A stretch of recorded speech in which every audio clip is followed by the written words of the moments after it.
উনি সিদ্দিক, উনি সর্বপ্রথম সত্যকে সত্য বলে ইসলামকে গ্রহণ করেছেন, নবীজিকে বিনা সুসারায় মেনে নিয়েছেন। বলুন সুবহানাল্লাহ। মেরাজ শরীফের রাতের ঘটনা আপনারা জানেন, আমি বিস্তারিত বলবো না, সংক্ষেপে একটু শুনে নেবেন। মেরাজ শরীফ যখন হয়েছে, নবীজি এক রাতের কিছুক্ষণ সময়ের মধ্যে নবীজি মেরাজ শরীফ করেছেন। এরপর সকালবেলা যখন উনি মানুষকে বলতেছেন, আমি আজকে কিছুক্ষণ সময়ের মধ্যে আমি মক্কা শরীফ থেকে বায়তুল মুকাদ্দাস শরীফে গিয়েছি এবং সেখান থেকে 7 আসমান পাড়ি দিয়ে আমি আল্লাহর সাথে দিদার করেছি এবং আমি জান্নাত জাহান্নাম পরিদর্শন করেছি। এক কথা যখন নবীজি বলতেছেন, তখন সমস্ত কাফের মুশরিকেরা তারা সুসারা করতে লাগলো, তারা রটনা করতে লাগলো। এতদিন তো সে নবী বলে প্রচার করেছে, এখন বলতেছে আবার 1 মাসের দূরত্ব জায়গা মক্কা শরীফ থেকে বায়তুল মুকাদ্দাস, এই 1 মাসের রাস্তা নাকি উনি কিছুক্ষণ সময়ের মধ্যে, এক রাতের মধ্যে নাকি ভ্রমণ করেছেন, আবার 7 আসমান 7 জমিন নাকি পাড়ি দিয়েছেন, আবার জান্নাত জাহান্নামও নাকি দেখে এসেছেন। এটা কেমন কথা? এটাকে বিশ্বাস করা যায়? এই কথা বলার পরে একজন কাফের সে রাস্তা দিয়ে যাচ্ছেন, বিপরীত দিক থেকে হযরত আবু বকর সিদ্দিক রাদিয়াল্লাহু তাআলা আনহু আসতেছেন, ওনার সাথে সাক্ষাৎ হয়ে গেল।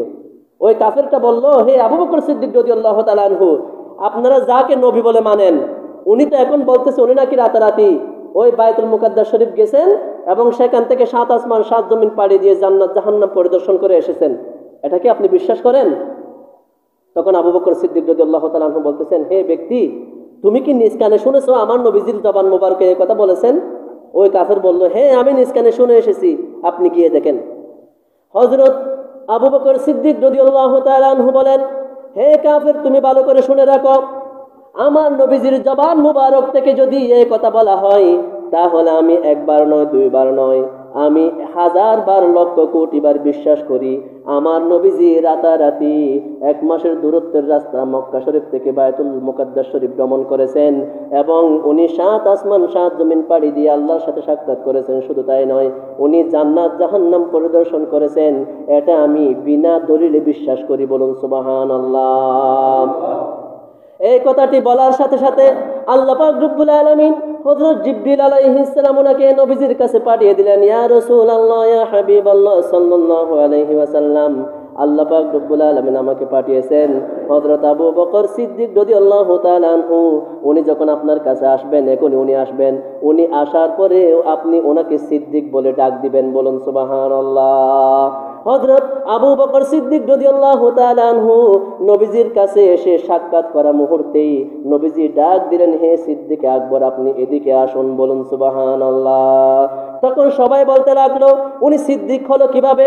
তখন নবীজি বললেন, যিনি বিনা সুসারায়, বিনা দলিলে, বিনা তাহকিকে যিনি আমি নবীজির কথাকে বিশ্বাস করেন, সবার আগে যিনি স্বীকৃতি প্রদান করেন, উনি হলেন সিদ্দিক আকবর, সবচাইতে বড় সত্যবাদী। বলুন সুবহানাল্লাহ। আল্লাহ পাক রব্বুল আলামিন এই মুহূর্তে ওনার জন্য এই লকব উপহার দিয়ে জিবরিল আলাইহিস সালামকে আমার কাছে পাঠিয়েছেন। বলুন সুবহানাল্লাহ। উনি হলেন সিদ্দিক আকবর, সবচাইতে বড় সত্যবাদী। নবীজিকে আল্লাহ পাক রব্বুল আলামিন যে বললেন, ওয়াসাদ্দাকা বিহি, যারা এই সত্যকে গ্রহণ করেছেন, ইসলামকে সবার আগে গ্রহণ করেছেন, নবীজিকে বিনা সুসারায় মেনে নিয়েছেন, কুরআনকে মেনে নিয়েছেন, ওনারাই হচ্ছেন উলাইকা হুমুল মুত্তাকুন, ওনারাই হচ্ছেন পরহেজগার, মুত্তাকি। বলুন সুবহানাল্লাহ। ওনাদের প্রথম শ্রেণীর সিদ্দিক হচ্ছেন, সত্যবাদী হচ্ছেন হযরত আবু বকর সিদ্দিক রাদিয়াল্লাহু তাআলা আনহু। বলুন সুবহানাল্লাহ। প্রিয় হাজিরিন, কিন্তু আজকে আমরা এমন নবীজি পাওয়ার পরেও, এমন ইসলাম পাওয়ার পরেও আজকে আমরা ইসলাম থেকে দূরে, আমরা সেই নবীজিকে চিনি না। বলুন নাউযুবিল্লাহ। এটা আমাদের জন্য আফসোস, এটা আমাদের জন্য আফসোস। আল্লাহ পাক রব্বুল আলামিন কুরআনুল কারীমের মধ্যে বলেন, বান্দা, আমি তো তোমাদেরকে ইসলাম দিয়েছি, আমি তো তোমাদেরকে আমার নবীজিকে দিয়েছি, তোমরা কি গ্রহণ করেছো? তুমি কি মুত্তাকি হয়েছো? আল্লাহ পাক রব্বুল আলামিন এরপরে বলেন, লাহুম মা ইয়াশাউনা ইনদা রাব্বিহিম, তাদের জন্য তাই থাকবে তাদের প্রতিপালকের নিকট। অর্থাৎ আল্লাহ পাক রব্বুল আলামিন ওনার কাছে যারা মুত্তাকি হবে তাদের জন্য তাই থাকবে যা তারা চাইবেন। বলুন সুবহানাল্লাহ। অর্থাৎ একজন মুত্তাকি, একজন পরহেজগার আল্লাহওয়ালা লোক আল্লাহর কাছে যা চাইবেন, আল্লাহ পাক রব্বুল আলামিন তাকে তাই দিয়ে দিবেন। বলুন সুবহানাল্লাহ। আর এখানে আমরা বলে থাকি, ওলি আল্লাহগণ আবার কি দিবেন, নবী রাসূল আবার কি দিবেন বলে থাকি কি তাকি না? আমরা বলে থাকি। আল্লাহ পাক বলতেছেন, যারা সাধারণ মুত্তাকি তারা যা চাইবেন আল্লাহ পাক তাদেরকে তা দিবেন। কুরআন শরীফের আয়াত আজকের খুতবার মধ্যে এসেছে। লাহুম মা ইয়াশাউনা ইনদা রাব্বিহিম, তাদের জন্য আল্লাহর নিকট তাই থাকবে তারা যা চাইবে। বলুন সুবহানাল্লাহ। তাহলে একজন ওলি আল্লাহ হওয়ার পূর্ব শর্ত হচ্ছে তাকে পরিপূর্ণ মুত্তাকি হতে হবে। বলুন সুবহানাল্লাহ। এই জন্য আমাদেরকে ইসলামকে বোঝার চেষ্টা করতে হবে, কোরআনকে বোঝার চেষ্টা করতে হবে, নবীজিকে বোঝার চেষ্টা করতে হবে। প্রিয় হাজিরিন, ইসলাম কেমন ইসলাম আল্লাহ পাক রব্বুল আলামিন আমাদেরকে দিয়েছেন দেখেন। আল্লাহ পাক রব্বুল আলামিন বলেন ইন্নাদ দীনা ইনদাল্লাহিল ইসলাম, নিশ্চয় আল্লাহ পাক রব্বুল আলামিন ওনার নিকট একমাত্র মনোনীত দিন হচ্ছেন ইসলাম। বলুন সুবহানাল্লাহ। একমাত্র মনোনীত দিন, ওহী দ্বারা নিয়ন্ত্রিত, আল্লাহ পাক কর্তৃক মনোনীত, ওহী দ্বারা নিয়ন্ত্রিত সে দিন হচ্ছে ইসলাম। বলুন সুবহানাল্লাহ। এই ইসলাম আমাদেরকে দেওয়ার পরে আল্লাহ পাক রব্বুল আলামিন আমাদেরকে উদ্দেশ্য করে আল্লাহ পাক রব্বুল আলামিন বলেন, ইয়া আইয়ুহাল্লাযীনা আমানু দুখুলু ফিস-সিলমি কাফা ওয়া লা তাত্তাবি'উ খুতুওয়াতিশ শাইতান ইন্নাহু লাকুম আদুউম মুবিন। আল্লাহ পাক রব্বুল আলামিন বলেন, ইয়া আইয়ুহাল্লাযীনা আমানু, হে ঈমানদারগণ, ঈমান আনার পরে বসে থাকলে হবে না, আমি মুসলমান বলে ঘরের মধ্যে বসে থাকলে হবে না। উদখুলু ফিস-সিলমি কাফা, তোমরা পরিপূর্ণভাবে ইসলামের মধ্যে দাখিল হয়ে যাও। যেভাবে দাখিল হলে ঈমানদার হওয়া যাবে, যেভাবে দাখিল হলে মুত্তাকি হওয়া যাবে, সেভাবে পরিপূর্ণভাবে তোমরা ইসলামের মধ্যে প্রবেশ করো। বলুন সুবহানাল্লাহ। ইসলামের কিছু অংশ মানবে, কিছু অংশ মানবে না, তা হবে না, তা হবে না। তোমরা পরিপূর্ণভাবে ইসলামের মধ্যে দাখিল হও। ওয়ালা তাত্তাবিউ খুতুওয়াতিশ শাইতান, এবং কোনো অবস্থাতে শয়তানকে অনুসরণ করা যাবে না। শয়তানকে অনুসরণ করা বলতে মদ, গাঁজা, ব্যভিচার, বেপরদা, বেহায়াপনা, গান বাজনা, এই সমস্ত খারাপ গুনাহের কাজের দিকে যাওয়া যাবে না। এগুলা হচ্ছে শয়তানের অনুসরণ। আল্লাহ পাক বলেন, লা তাত্তাবিউ খুতুওয়াতিশ শাইতান, তোমরা কোনো অবস্থাতেই শয়তানকে অনুসরণ করবে না। ইন্নাহু লাকুম আদুউম মুবিন, নিশ্চয় শয়তান তোমাদের প্রকাশ্য শত্রু। শয়তান তোমাদের প্রকাশ্য শত্রু। শয়তান তোমাদের কলবের মধ্যে বসে তোমাদেরকে কিভাবে তোমাদের ঈমান নষ্ট করবে, তোমাদেরকে পাপ কাজের মধ্যে লিপ্ত রেখে তোমাদের ঈমান আমল নষ্ট করবে, কিভাবে জাহান্নামে বানাবে, 24 ঘন্টা শয়তান সে চেষ্টায় লিপ্ত থাকে। বলুন নাউযুবিল্লাহ। সুতরাং তোমরা কোনো অবস্থাতে শয়তানকে অনুসরণ করো না। উদখুলু ফিস-সিলমি কাফা, তোমরা পরিপূর্ণ ইসলামে দাখিল হয়ে যাও। বলুন সুবহানাল্লাহ। তাহলে ইসলামের কিছু যদি আমি মানি, কিছু যদি না মানি, আমি কি পরিপূর্ণ ইসলামে দাখিল হতে পারবো? আমি কি শয়তানের ওয়াসওয়াসা থেকে বাঁচতে পারবো? কখনো পারবো না। আমি শয়তানের ওয়াসওয়াসায় পড়ে আমরা কি হয়ে যাব? পথভ্রষ্ট হয়ে যাব। যেটা আল্লাহ পাক রব্বুল আলামিন কুরআনুল কারীমের অন্য জায়গার মধ্যে বলেন। আল্লাহ পাক বলেন, ওয়া মান ইয়াশু আন যিকরির রহমানি নুকাইয়িদ লাহু শাইতানান ফাহুয়া লাহু করিন। যে ব্যক্তি পরম করুণাময় আল্লাহর জিকির থেকে, আল্লাহর স্মরণ থেকে যার কলব দূরে থাকে, আল্লাহ স্মরণ থেকে যে ব্যক্তি দূরে চলে যায়, তার জন্য আল্লাহ পাক একজন শয়তানকে নির্দিষ্ট করে দেন, বন্ধু বানিয়ে দেন। সে শয়তানটা তার বন্ধু হয়ে যায়। বলুন নাউযুবিল্লাহ। একজন শয়তান যখন আমাদের কলবের মধ্যে বসে থাকে, বন্ধু হয়ে যায়, 24 ঘন্টা সে চাইবে আমাকে খারাপ কাজের মধ্যে, গুনাহের কাজের মধ্যে আমার সময়টা অতিবাহিত করতে। বলুন নাউযুবিল্লাহ। তাহলে এই শয়তান থেকে যদি আমরা বাঁচতে চাই, শয়তানকে যদি অনুসরণ না করতে চাই, আমাদেরকে কি করতে হবে? পরিপূর্ণ ইসলামের মধ্যে দাখিল হতে হবে। খুব মনোযোগ দিয়ে শুনবেন। এই আয়াত শরীফের পিছনে শানে নজুলটা কেন, এই আয়াত শরীফটা নাযিল হয়েছে, অনেক একটা আমাদের জন্য শিক্ষণীয় ঘটনা। মনোযোগ দিয়ে শুনবেন। হযরত আব্দুল্লাহ বিন সালাম রাদিয়াল্লাহু তাআলা আনহু একজন বিশিষ্ট সাহাবী। হযরত আব্দুল্লাহ বিন সালাম রাদিয়াল্লাহু তাআলা আনহু একজন বিশিষ্ট সাহাবী, যিনি ইসলাম ধর্ম মাত্র গ্রহণ করেছেন। ইসলাম ধর্ম গ্রহণ করার আগে তিনি ইহুদিদের সবচাইতে বড় আলেম ছিলেন, ফাদ্রি। ইহুদিদের মাঝে সবচাইতে বড় আলেম ছিলেন, ফাদ্রি ছিলেন। এই আব্দুল্লাহ বিন সালাম রাদিয়াল্লাহু তাআলা আনহু, উনি একদিন নবীজির সাথে বসা। আরো অনেক সাহাবায়ে কেরাম রয়েছেন, মনোযোগ দিয়ে শুনবেন। আরো অনেক সাহাবায়ে কেরাম রয়েছেন। আব্দুল্লাহ বিন সালাম রাদিয়াল্লাহু তাআলা আনহু তিনি নবীজির সাথে বসা রয়েছেন, মাত্র নতুন ইসলাম গ্রহণ করেছেন। এরপর নবীজির কাছে কিছু উটের গোশত হাদিয়া আসলো। কিসের গোশত? উটের গোশত হাদিয়া আসলো। নবীজির একটা অভ্যাস ছিল, কোনো কিছু হাদিয়া আসলে নবীজি একা একা সেটা খেতেন না, সবাইকে বন্টন করে দিতেন। বলুন সুবহানাল্লাহ। আজকে তো আমার টাকা রয়েছে, আমি ঘরের মধ্যে ভালো ভালো রান্না বান্না করে আমরা নিজেরাই খাই নিজের ছেলে মেয়েকে নিয়ে, আমার প্রতিবেশী গরিব লোকটা কে এসে কিনা সেটা আমরা খবর রাখি না। নবীজি কি করলেন, ওই উটের গোস্ত থেকে সবাইকে বন্টন করে দিলেন। একটি বাঘ উটের গোস্তের একটি অংশ গিয়ে পড়লো আব্দুল্লাহ বিন সালাম রাদিয়াল্লাহু তাআলা আনহুর কাছে। নবীজি অনুমতি দিলেন, সবাই খাবার গ্রহণ করুন। সবাই খাবার গ্রহণ করলেন, উটের গোস্ত কাটছেন, কিন্তু আব্দুল্লাহ বিন সালাম রাদিয়াল্লাহু তাআলা আনহু তিনি উটের গোস্ত কাটছেন না। একটু খেয়াল করবেন।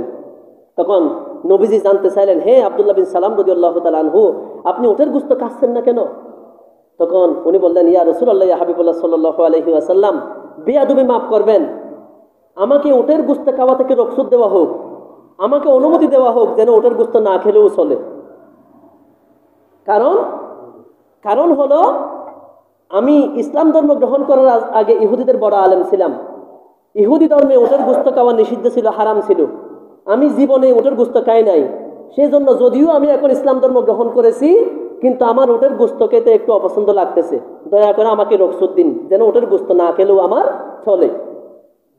তখন নবীজি ওয়ামা ইয়ানতিকু আনিল হাওয়া ইন হুয়া ইল্লা ওয়াহয়ুন ইউহা, নবীজি নিজ থেকে কোনো কথা মোবারক বলেন না, উনি নিজ থেকে কোনো কাজ মোবারক করেন না, উনি আল্লাহর কথা ছাড়া, আল্লাহর ওহী ছাড়া কোনো কাজ মোবারক, কথা মোবারক বলেন না। বলুন সুবহানাল্লাহ। অথচ আজকে এক শ্রেণীর আলেম হওয়ার পরেও তারা বলে নবীজি এটা মন গড়া বলেছেন। বলুন নাউজুবিল্লাহ। অনেক আছে কি নাই নবীজির শানে এরকম কথা বলে, এগুলো কিন্তু শিখতে আমরা তো আজকে কোরআন হাদিস রিসার্চ করি না, এদিক দিয়ে শুনে এদিক দিয়ে চলে যায়। কেমন নবীজি আমরা পেলাম দেখেন, নবীজি কোনো কথা বললেন না, উনি চুপ থাকলেন।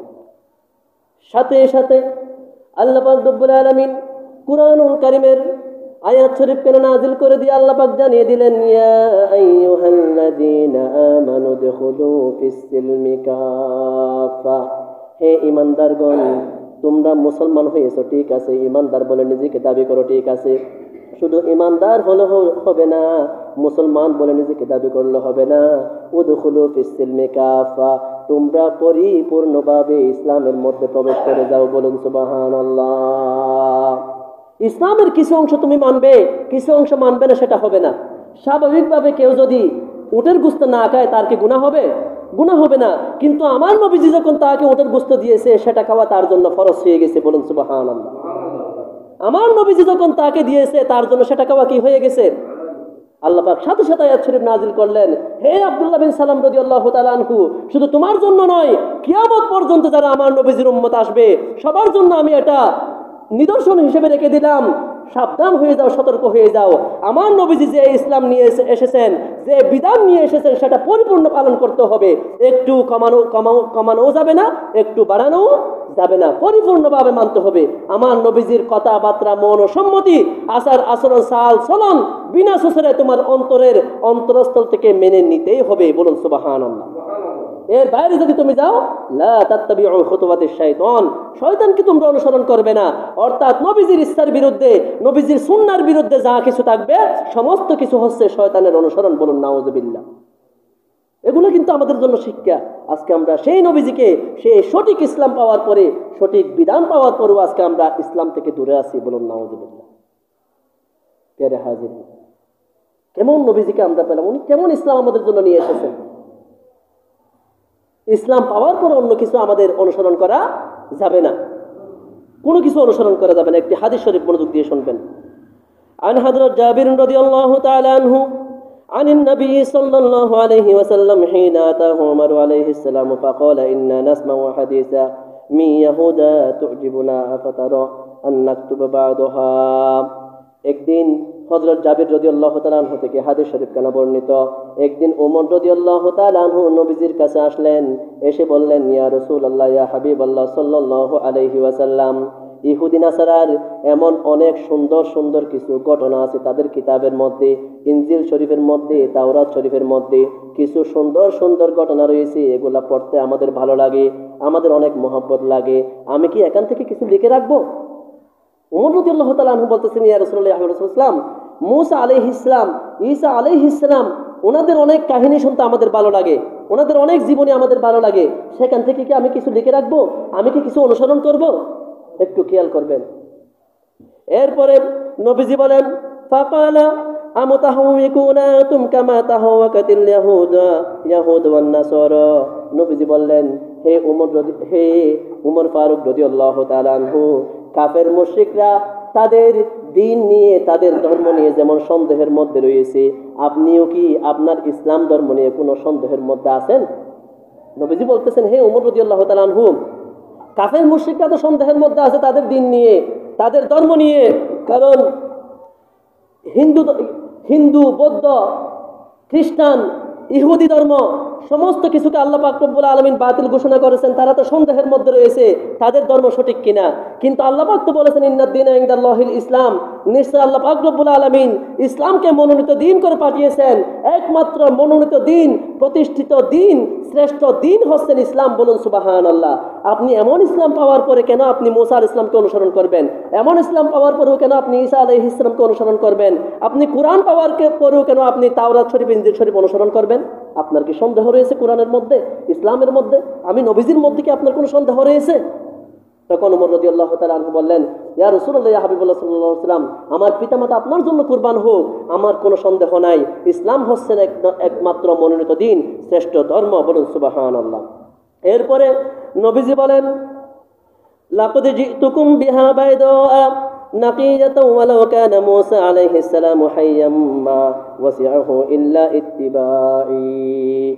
স্বয়ং মূসা কালিমুল্লাহ আলাইহিস সালাম যদি এখন জীবিত থাকতেন, আমি নবীজির জামানায়, যদি মূসা কালিমুল্লাহ আলাইহিস সালাম যদি জীবিত থাকতেন, ওই মূসা কালিমুল্লাহ আলাইহিস সালাম তাওরাত শরীফ বাদ দিয়ে, ওনার নবুয়তি বাদ দিয়ে আমি নবীজিকে অনুসরণ করা, আমি নবীজিকে মেনে নেওয়া ওনার জন্য ফরজ হতো। বলুন সুবহানাল্লাহ। সরাসরি মূসা আলাইহিস সালাম উনি যদি এখন জীবিত থাকতেন, তাহলে ওনারও তাওরাত শরীফ বাদ দিয়ে আমি নবীজিকে অনুসরণ করা, ইসলামকে অনুসরণ করা ওনার জন্য ফরজ হয়ে যেত। বলুন সুবহানাল্লাহ। তখন উমর রাদিয়াল্লাহু তাআলা আনহু বললেন, ইয়া রাসূলুল্লাহ, ইয়া হাবিবাল্লাহ সাল্লাল্লাহু আলাইহি ওয়াসাল্লাম, আমাকে maaf করে দিন, আমার ভুল হয়ে গেছে। দেখেন কেমন ইসলাম আমরা পেলাম। এই ইসলাম পাওয়ার পরেও আজকে আমরা গান বাজনা তালাশ করি কি করি না? করি কি করি না? এই গান বাজনা ইহুদি নাসারার একটি কৃষ্টি কালচার। আজকে এগুলো আমরা চর্চায় আমাদের ৯০% মুসলমানরা আজকে গান বাজনা নিয়ে মগ্ন। বলুন নাউযুবিল্লাহ। অথচ হাদিস শরীফের মধ্যে নবীজি কত শক্তভাবে বলেছেন, আল গিনা ইউমবিতুন নিফাকা ফিল কলব কামা ইউমবিতুল মা ইযরা। নবীজি বলেন, উম্মত, আল গিনা ইউমবিতুন নিফাকা ফিল কলব, গান বাজনা ওই রকম ভাবে মানুষের অন্তরের মধ্যে মুনাফিকি পয়দা করে, নাফাকি পয়দা করে, কামা ইউমবিতুল মা ইযরা। যেভাবে পানি যেভাবে জমিনের মধ্যে গাছ উৎপাদন করে, ফসল উৎপাদন করে, এভাবে গান বাজনা শুনলে মানুষের কলবের মধ্যে মুনাফিকি নেফাকি পয়দা হয়। বলুন নাউযুবিল্লাহ। আজকে আমরা মুসলমানের ঘরে জন্মগ্রহণ করার পরেও আজকে আমরা সেই নবীজির উম্মত হয়ে আমরা গান বাজনা শুনি। বলুন নাউযুবিল্লাহ।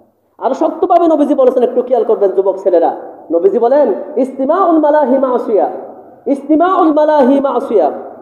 গান শোনা হচ্ছে গুনাহের কাজ। গান শোনা কিসের কাজ? গুনাহের কাজ। একটু মনে রাখবেন, ইস্তিমাউল মালাহি মাসিয়া, গান শোনা হচ্ছে গুনাহের কাজ। ওয়াল জুলুসু আলাইহা ফিসকুন, এবং গানের মজলিস করা হচ্ছে ফাসিকি। আমরা বিয়ের অনুষ্ঠানে একটা ইবাদত করতে যাচ্ছি, আমি নবীজির একটা সুন্নত পালন করতে যাচ্ছি। নবীজি বলতেছেন, আন-নিকাহু মিন সুন্নতি, বিয়ে হচ্ছে আমার অন্যতম একটি সুন্নত। আমার যত সুন্নত রয়েছে সেখান থেকে অন্যতম একটি শ্রেষ্ঠ সুন্নত হচ্ছে নিকাহ। ফামান রগিবা আন সুন্নতি, যে ব্যক্তি বিয়ে থেকে বিমুখ, নিকাহ থেকে বিমুখ, বিয়ে করে না, বিয়েকে অপছন্দ করে, ফালাইসা মিন্নি, সে আমি নবীজির উম্মতের অন্তর্ভুক্ত নয়। বলুন নাউযুবিল্লাহ। এইরকম একটা নবীজির গুরুত্বপূর্ণ সুন্নত আদায় করতে গিয়ে একটা মেয়ে আপনার জন্য হারাম, একটা মেয়ের দিকে দেখা, মেয়ের সাথে অবৈধ মেলামেশা করা আপনার জন্য হারাম।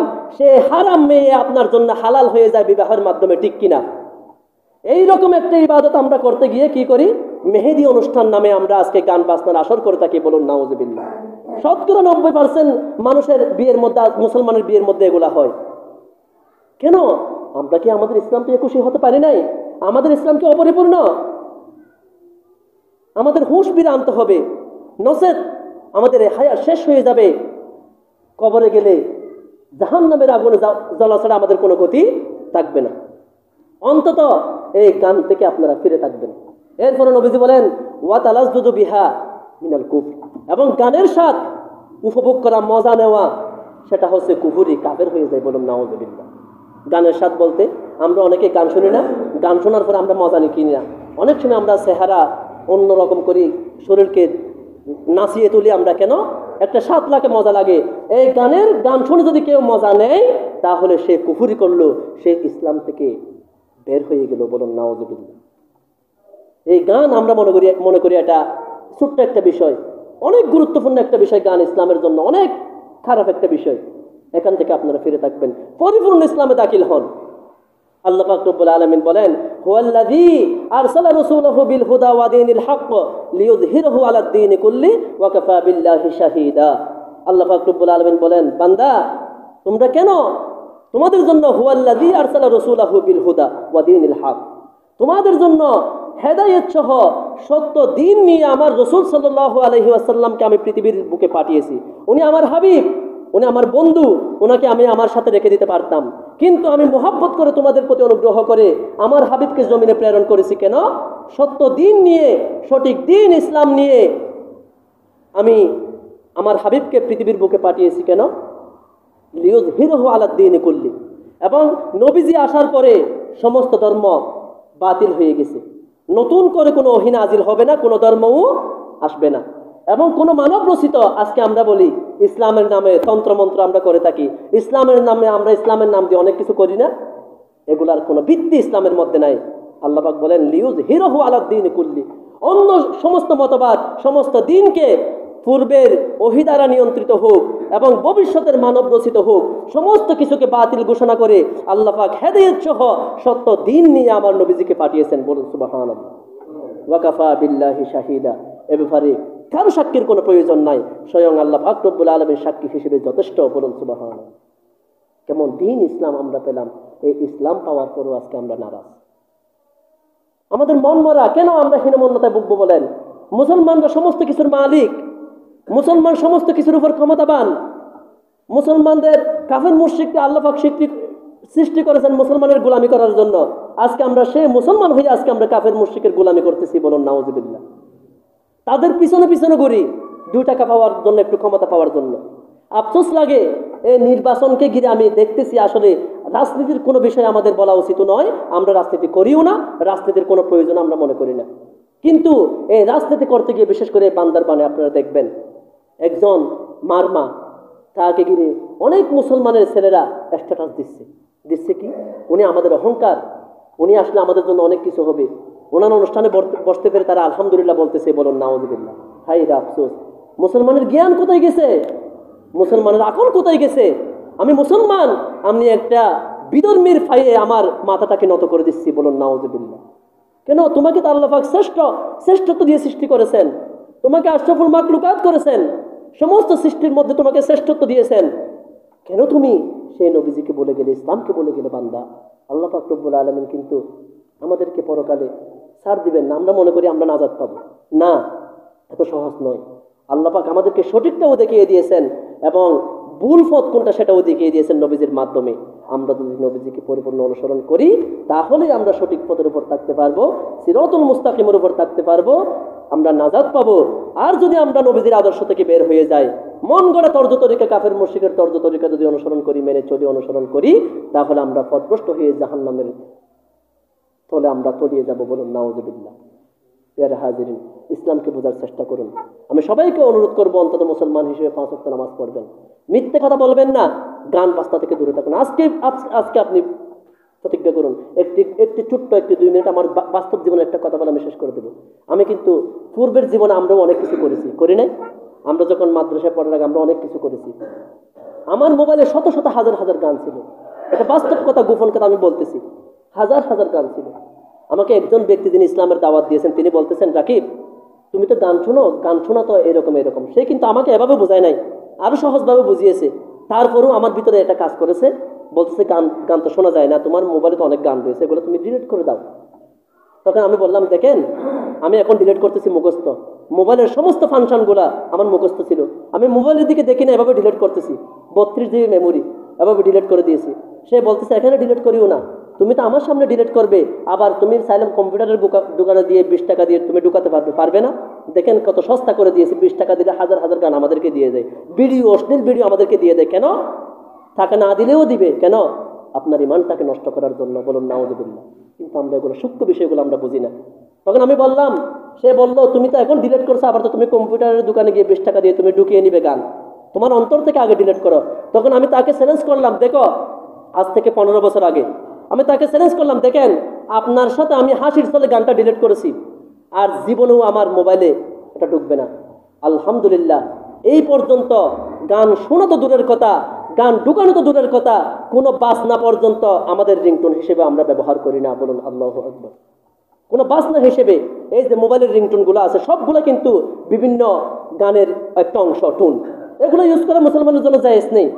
এগুলো ইউজ করে মুসলমানের জন্য যায়। আপনি একটা ফাকির রিংটোন দেন, ফাকির ডাক, মোরগের ডাক দেন, মোরগের ডাক যেটা আমরা মনে করি একটা মোরগ ডাকতেছে, এটা সুবহান কুদ্দুসুন, আল্লাহ পাক রব্বুল আলামিন ওনার জিকির করতেছেন, বলুন সুবহানাল্লাহ। এগুলো আপনারা রিংটোন হিসেবে ইউজ করুন। দেখবেন আস্তে আস্তে আপনি যখন গান থেকে বাজনা থেকে যখন দূরে থাকবেন, দেখবেন আল্লাহ পাক রব্বুল আলামিন আপনার অন্তরের মধ্যে নূর পয়দা করবেন। নবীজির আলোর মাধ্যমে, নবীজির নূরের মাধ্যমে, ইসলামের পাওয়ারের মাধ্যমে আল্লাহ পাক রব্বুল আলামিন আপনার কলিজার পর্দাটাকে তুলে দিবেন। আপনার অহংকারের পর্দা, আপনার ভিতরে যে মিথ্যাচার রয়েছে সেটার পর্দা আল্লাহ পাক খুলে দিবেন। আপনি সঠিক বেঠিক বুঝতে পারবেন, পরিপূর্ণ ইসলামে দাখিল হতে পারবেন। আল্লাহ পাক রব্বুল আলামিন আমাদের সবাইকে পরিপূর্ণ ইসলামে দাখিল হওয়ার তৌফিক দান করুন। যতটুকু আমল আলোচনা করেছি ততটুকু আমল করার তৌফিক দান করুন, সকলে বলুন আমিন। যারা 7 রাকাত সুন্নাত নামাজ পড়েননি 7 রাকাত ক্বাবলাল জুমা পড়ে নিন। ওয়া আখিরু দাওয়ানা আনিল হামদুলিল্লাহি রাব্বিল আলামিন। আসসালামু আলাইকুম ওয়া রাহমাতুল্লাহি ওয়া বারাকাতুহু।